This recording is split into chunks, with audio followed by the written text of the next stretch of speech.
Well, hello again and welcome to Work Winning Ways with me, Gary Williams. And today I'm joined by Ziba Goddard. And Ziba is the Chief Consulting Officer at Cowry Consulting. Now, I could try and introduce her and tell you all about her and her background, but I'd probably get it wrong. So Ziba, straight to you to introduce yourself, if you wouldn't mind. Yeah, sure. Nice to be here, Gary. So I am a behavioural scientist. I'm the Chief Consulting Officer at Cowry Consulting, and we're a behavioural science consultancy. So my job there is to understand essentially why humans do the weird and wonderful things that they do in order that we can change behaviour for the better. So that might be encouraging people to save more for their retirement, or remember their bags for life, so we're not wasting so much plastic at Tesco, for example. So lots of behaviour change for good, essentially, and I look after our biggest clients and convert them from sort of initial projects and proof of concepts into bigger programs of work. Great. Quite a range there in, getting your pension right and remembering your bag for life, and quite a lot in between, I expect. Yes, absolutely. I mean, that's the beauty of behavioural science, is that wherever there are humans involved, there's opportunity, essentially. And it can be very, very small things like activating an account online. We do lots of work in letters to try and nudge people to activate an account, right through to really, really big, important things, as you say, to make sure that they have enough for the retirement that they want to live. Or that they're making changes in their life to become, for example, more sustainable, or that they're being really safe on building sites, for example, if they're builders, so that they're not risking injury or worse. Yeah. Fascinating stuff. And I just for context here for anyone listening, I heard you speak and was really impressed by some of the things you were talking about, and got all of your little tests wrong and fell into all the traps. Yeah. And I think the reason I was very, very keen to speak to you was that this whole notion of behavioral science, and something that I talk about a lot with our clients, psychological safety, about being able to have no fear in an organization, being able to speak up, being able to say the things that you think are important to say without any kind of fear of, I don't know, maybe at the simplest form, sounding silly or saying something that somebody doesn't necessarily want to hear. But good organizations are learning organizations and encourage everybody to speak up. So can you tell us a little bit more about behavioral science then as a whole, and how it has kind of come into the corporate world? Yeah, definitely. So behavioral science really is all around kind of psychology. So it's how the human brain works and how ultimately we all make decisions about who to like, who to trust, what to buy, what service to engage with. Whether to pay my parking fine, whether to drive in a certain way. So we're always being impacted and influenced on why we do the things that we do. And really, psychologists have become fascinated in the fact that traditionally economists thought they knew how we all behaved. They had models for how humans behaved in the world. And actually, what psychologists came along and did, particularly Daniel Kahneman, who wrote Thinking Fast and Slow, and Amos Tversky, who did Nobel Prize winning work with Kahneman, is they sort of took a lot of the economic assumptions and actually tested them with real people and realized that people aren't rational. They don't have perfect information. They don't have perfect knowledge. They're not maximizing their utilities at all times. They're actually making very snap judgments very, very often, and using these mental shortcuts because we live in a really hectic world. And so we have to make these sort of snap judgments using these biases that have kept us alive for millions of years. And often those judgments are really good for us, but sometimes they can be really bad for us. And so what we're fascinated by is really using an understanding of the different ways that we make decisions to try and help people to make better decisions, essentially, by redesigning interventions and the interactions they're having with people and companies. And really, this field started in the public sector. So Obama and David Cameron decided to form nudge units, they were called. They're now called the Behavioural Insights Team in our government, in the government, to get us all to drive more safely, pay our taxes, more recently, stay at home during a pandemic, those sorts of things. And actually what was really interesting is the private sector cottoned on after the public sector did. So we saw an opportunity to help businesses to understand human behaviour in a more scientific way, such that they could influence the behaviour of their customers and their employees as well in a positive way. Yeah, yeah. So the whole sort of nudge theory is something that I have come across, and I'm sure others will have heard of. And in fact, there is a book called Nudge, is there not? Yeah. Who's that by? We ought to just give them a little. Yes, that's Richard Thaler and Cass Sunstein. Yeah. Wrote that book, and Richard Thaler actually was hired by Obama, as was Cass Sunstein, to help him get elected in the first place, and then subsequently run the Behavioural Insights Team in the government, in the White House. Mm. Okay, we shouldn't necessarily get into how other presidents got elected. But one thing that strikes me about that is often it's around the other way, isn't it? That the corporate world, the private sector picks up on something, and then the kind of slow tortoise-like public sector thinks, oh, we might have some of that too. And this time it was around the other way. It is. It does feel rare that it happened like that. And I think, academia and the public sector sometimes are more aligned with each other than academia and the business world. So it made sense, so much of the insights in behavioural science are locked away in academic journals and brilliant books that people aren't reading. Certainly businesses aren't reading. Often the public sector sort of has more of, as I say, sort of are more familiar with that world, particularly when it comes to sort of behaviour.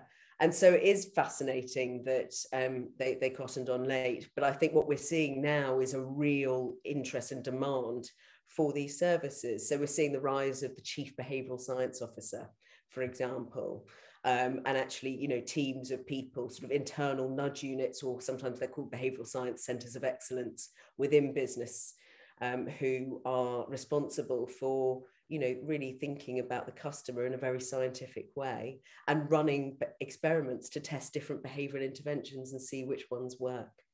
Yeah, yeah. You mentioned the book Thinking Fast, Thinking Slow. Have I got that the title right? Which I'm trying to get through. It's I tell you what's grabbed me about that is the notion of this. I'm going to get this wrong, but the way I interpret it is almost the fact that we have two brains. Yes.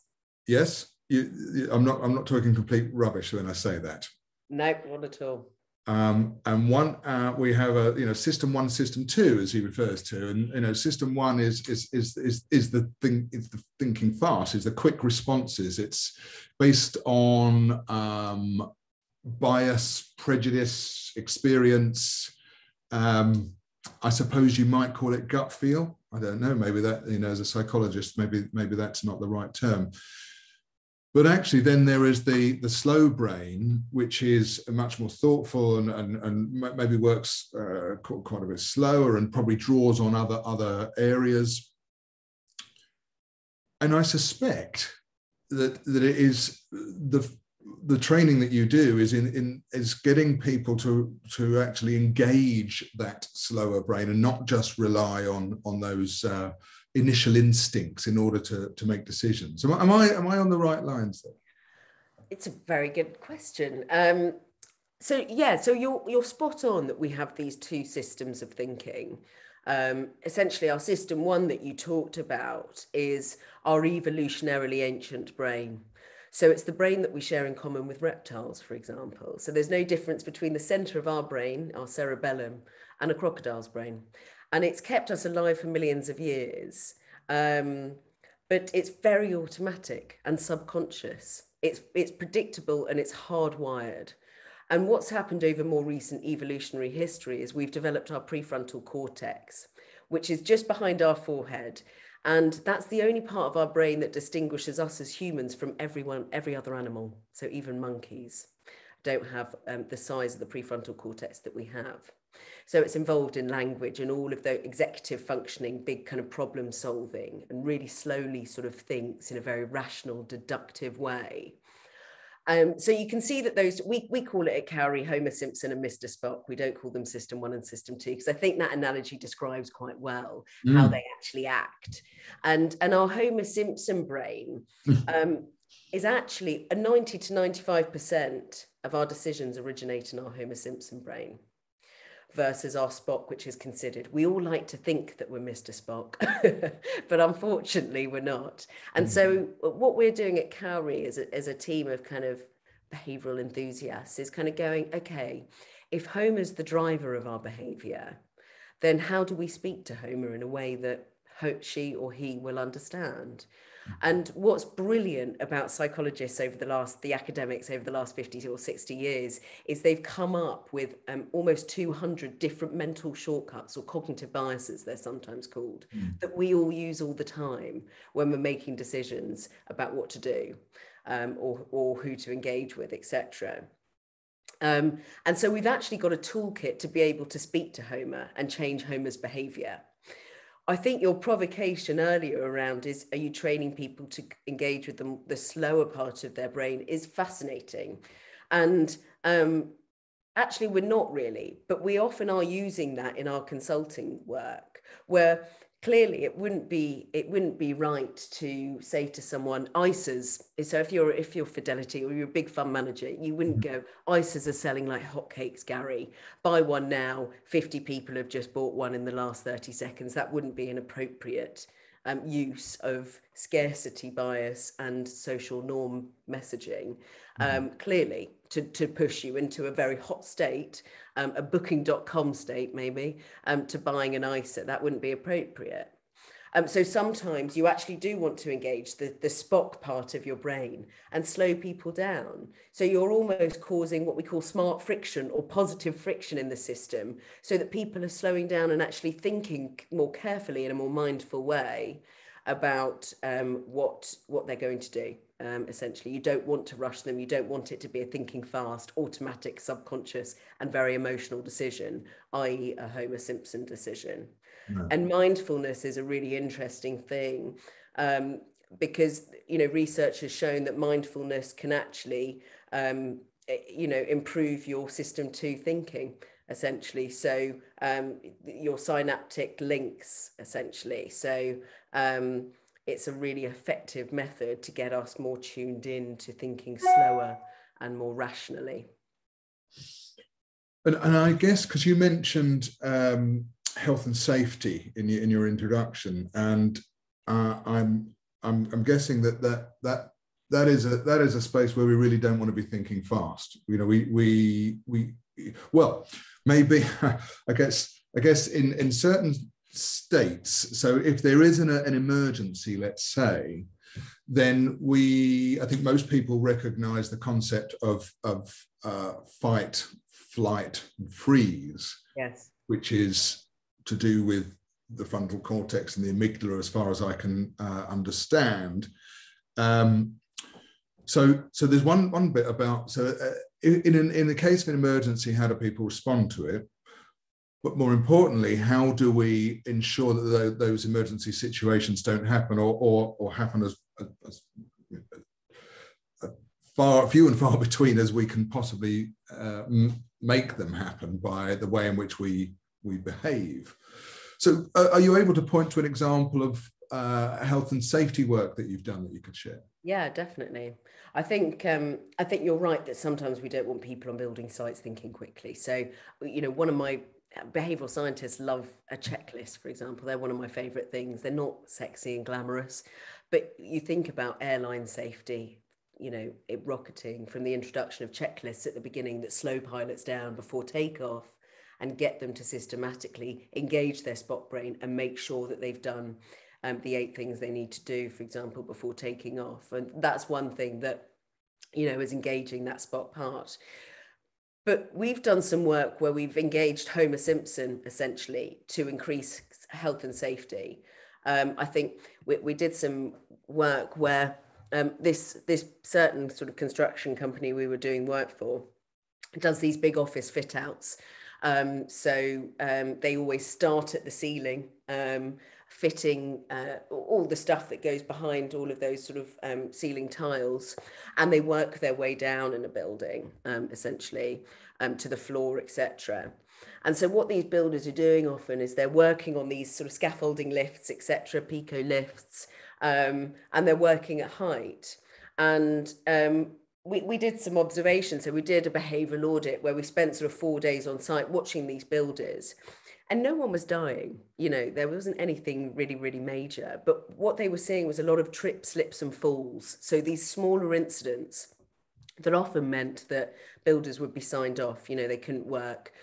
Or they were asked, if they were seen doing unsafe behaviours a couple of times, they were asked then to leave for a period of 2 weeks, and they weren't paid as contractors. So they wanted to us to use some sort of Homer Simpson tactics, because they'd used training, some more rational training. They had posters everywhere explaining to people what they should be doing, but clearly these things weren't working.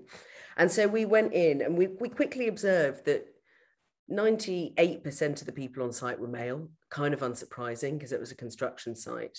And the average age of these guys was 24 years old. So when we did some research into 24-year-old men, we found something really interesting, which is that they have the highest level of testosterone that they'll ever have in their lifetime. And so we know that testosterone is associated with taking risks. And so one of the insights that we pulled from psychology was that there was a study done where they showed men different shades of card, different colors, and then asked them to perform a strength test where they had to sort of with their hands. And they found that when they showed them a certain shade of pink, men weren't as strong as any other color. And this finding was kind of taken to lots of opposition changing rooms in American football, for example. So this shade of pink is often painted in opposition changing rooms to calm their testosterone down, so they're not as strong, essentially. And they're used in the American jail system. There's a book on this called Drunk Tank Pink by Adam Atler.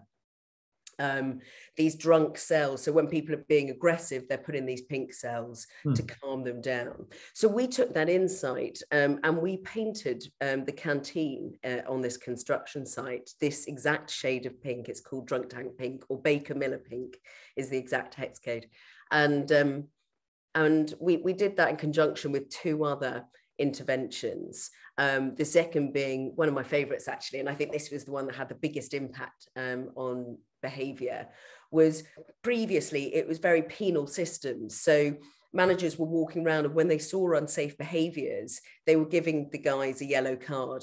And if they saw more than one, they were giving them a red card. And if they got a red card, they were sent off site for a period of 2 weeks. And we were going, okay, the psychological literature says that actually, carrots are often more significant, more influential, than sticks. Yeah. So let's try some of that. So why don't we use the concept of loss aversion, which is essentially that we hate missing out on things. We hate losing things twice as much as we enjoy gaining something. So if I give you 20 quid right now, Gary, you'll probably think I'm quite a nice person.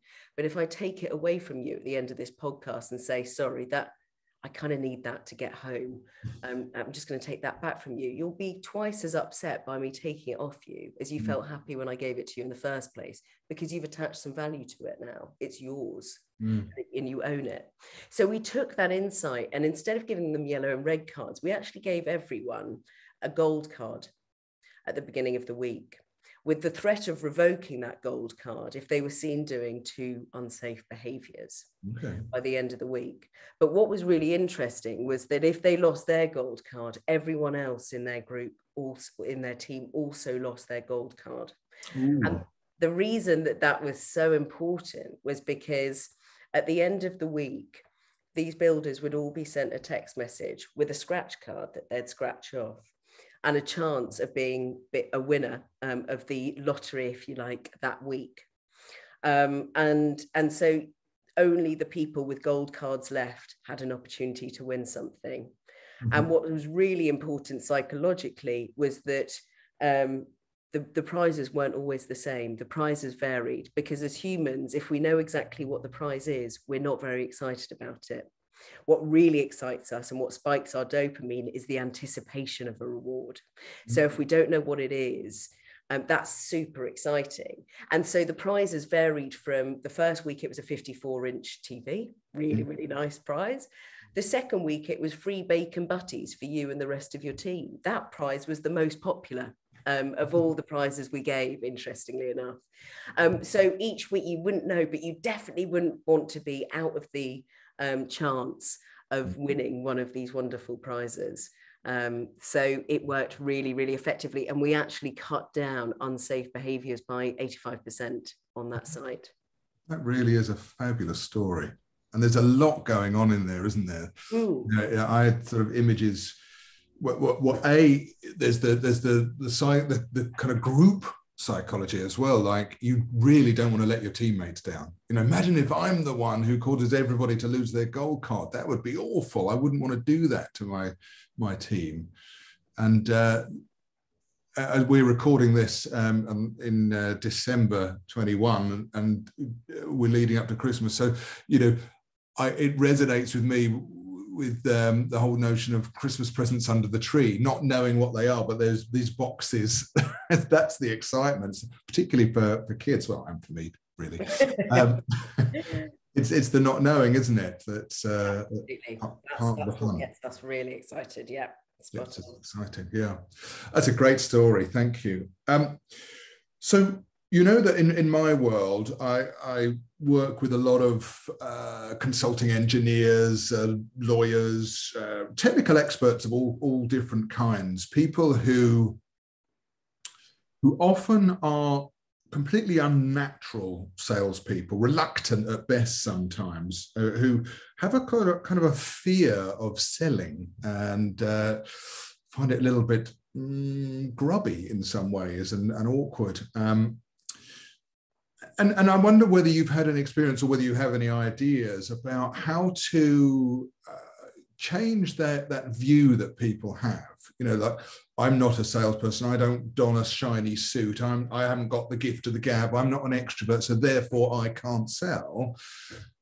We do spend a fair bit of time with our clients explaining that actually winning work and finding opportunities doesn't have to be that way. It's actually about sort of motivating clients. And I wonder from a sort of psychology perspective, whether you have any views on that in terms of changing that mindset to get people more engaged, in this case, in winning work. Yeah, I mean, I totally get that. I used to work in asset management in the sales team of essentially the distribution team. Mm-hmm. They were selling to financial advisors. And I remember asking the head of sales what the key to sales was. And he said relationships. Right. And I like that because I think it reframes. I'm a psychologist, so I like reframing things. It reframes it from selling, which feels like you're using someone to get something that you need, to, you know, relationships, which feels incredibly human and is much more reciprocal. You know, I do something for you and you do something back for me. And that's how we build social networks of trust, essentially, is through reciprocal relationships. And that's essentially, I mean, I'm selling in my job all the time. I never signed up to be a salesperson. Mm-hmm.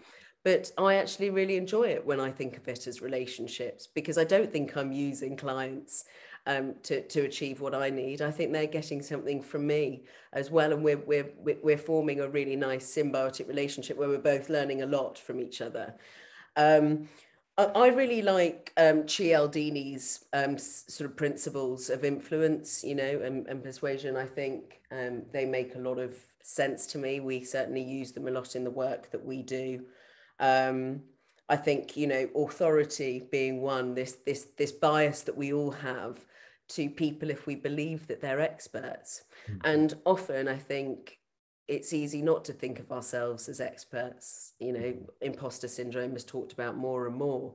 But actually, I think, you know, giving your, so one of the things we often do in call centers is change the intro of a call from, hello, you're through to Ziba, how can I help you? To, hello, you're through to Ziba, I'm a consultant in customer services, how can I help you today? And you go, gosh, this person sounds like they know what they're doing, because we've got this inherent bias towards people who we think are specialists. They've shown, you know, research has shown that we trust doctors more if they wear stethoscopes around their necks than doctors that don't. Clearly, they're not better doctors, but it's just something that reassures us that they know what they're doing.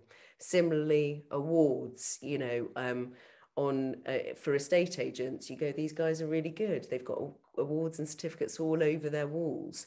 You know, any cues that this person knows what they're doing without you having to shout about it, but you're just sewing in these sort of metaphorical stethoscopes, if you like, to the conversation. That's often what people are looking for when they're buying something or someone, is, can they do this? Do I trust them? Yeah. Have they done this before? Yeah. There is, I think, and I've seen it with some of our clients, there's a very interesting thing that goes on. So that there is a line between demonstrating your expertise and almost being seen as arrogant. Like, Yeah. you know, I know everything. I know more than you, and you know, you're silly if you don't buy from me. But that's never going to work with most people. No. And we know that a very attractive human condition, if that's the right word, trait, probably a better word, is vulnerability. Yes, absolutely. We warm to it, don't we? We like that in people, and I wonder what the psychology is behind that, because I'm often talking to my clients who are experts, and I'm saying to them, look, you need to find a way where you are. It's this thing. I think it was Amy Cuddy who talked about warmth and competence, and finding the balance between the two is almost like the nirvana, if you like, of putting yourself in a position where people want to work with you. In this case, what thoughts do you have on that fine line between, you know, expertise and vulnerability? It's a tricky one, right? It is, and it's a really fine line. I think it's a really good point that, you know, that, yeah, but no one likes an ego, essentially. And the authority bias needs to sort of be clever, in the sense that it needs to be more subtle. You need to be being nudged that this person has credibility, essentially. And actually, as you say, if you combine it with another of Cialdini's principles, which is liking, which essentially is that we need to like someone, and he's got some ways that you do that. The first being, you show some human side of yourself, or vulnerability, he often talks about, to your point. So you don't introduce always, you know, what your business do, etc. You introduce something about you and what you like, because what people are often looking to do is they like people that are like them, or have some, you know. So if I say, sorry, that's my dog barking over there, don't mind me, and you've got a dog, we've instantly formed a bond there. So, you know, being very human, showing vulnerability is important, you know. And the liking thing, I think, is fascinating, because one of the things he talks about is, you know, how do I get someone to like me? Well, he would say, you know, you've got to like that person first. And that's how you encourage people to like you. And I think so often people go into a situation sort of slightly guarded, going, oh my gosh, this isn't going to go very well, rather than sort of suspending disbelief and actually being quite curious and open to how it can work, and actually quite quickly going, I like this person. If you like them and you show that, they will reciprocate. It is fascinating, and I've tried this quite a lot. There's one more thing, which is this really interesting thing called the pratfall effect in psychology, which is that when people are credible enough, if they show a weakness, we like them far more. The important thing being, you have to have some credibility. So if I'm sort of, let's say I'm on this podcast talking to you, and I suddenly lose track of thought completely, and my brain freezes and I go silent for a couple of minutes, people will actually see me as more human potentially, because I've shown some sign of weakness, and I go, I'm so sorry, I've completely lost track of where I was. Let me just get back. What was I saying, Gary? And you help me.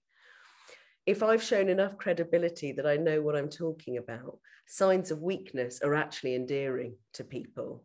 And so often, when it really sort of reassures us when we're in client presentations and things, that if something goes wrong, we always say, okay, this is the pratfall effect. It's okay. Because, we don't like perfect people. No, that is really, really interesting. We talk about this with clients. I've got one client who's they're Cambridge. They don't. I made them say we call them innovation company. They're not. They're inventors basically. They don't really have anything to sell. They just create solutions to help clients overcome issues or achieve targets that they have. They're super bright individuals, and we were helping them in the whole selling and also customer relationship management and all of that sort of thing. And part of that was pitching and presenting. And they are not slick people. If you think about the archetypal salesperson, these are the opposite. if there is an opposite, super smart. They don't dress to impress. Their brain does all the impressing. But they have to pitch, and they have to pitch to quite difficult environments sometimes. But this notion, you do not have to be or try to be overly slick. Just you need to be you. You need to be exactly as you say, credible. And that's why I think the words to the sort of cognition as Amy Cuddy, is it Amy Cuddy or Amy Edmondson? One of those, one Amy. Amy Cuddy does the power poses. Yeah. And the warmth and competence thing for me is so important, getting that balance right. Because a lot of our clients, as I've described them, find the competence quite easy, but actually have to really think about the warmth side of things. And that's the area where I think both you and I, in our different worlds and different ways, can really help. Yeah. I'm conscious of time, and I'm really very disappointed because I'm going to have to let you go because I've hugely enjoyed this conversation, but I feel like we've only scratched the surface. I'll come back. Will you? Yes, definitely. Right, I'll hold you to that. That's a commitment device. I've just said yes out loud, so I have to do it. No, it was a pleasure. Yeah. Wonderful. Well, I'm pleased because I'd love to pick up on this and dig a bit deeper. And I think people listening will want that as well, because it's been absolutely fascinating. But look, Ziba, so for now, I will just say thank you so much for your time on this. It really has been truly fascinating. And I look forward to doing it again. Thank you very much, Gary. Lovely to be here.